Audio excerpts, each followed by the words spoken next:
En Iran, les agriculteurs doivent faire face à une triple crise, climatique, politique et maintenant géopolitique. Comment s'adapter?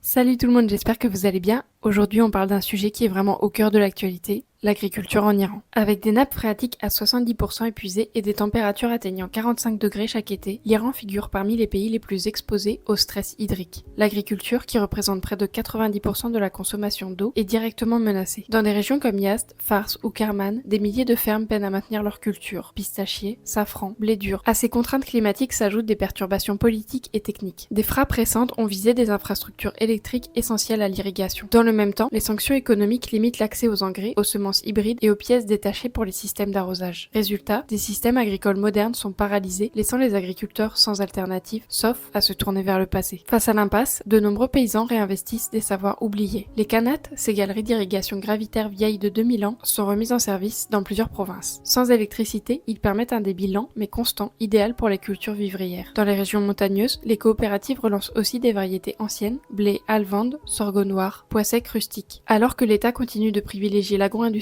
parfois pour des raisons stratégiques, les petites exploitations s'organisent autrement. Mutualisation de l'eau, entraide locale ou adaptation des cycles de culture. Enfin, la pression géopolitique s'intensifie avec les récentes frappes entre l'Iran et Israël. Les routes commerciales et les infrastructures critiques risquent d'être perturbées. Pour les agriculteurs, cela pourrait signifier des hausses brutales du prix des carburants, des interruptions dans l'importation du matériel agricole, voire l'abandon forcé de certaines cultures. Dans ce climat instable, les techniques agricoles ancestrales, autonomes et adaptées au climat local, deviennent plus que jamais des remparts face aux chocs à venir. À plus!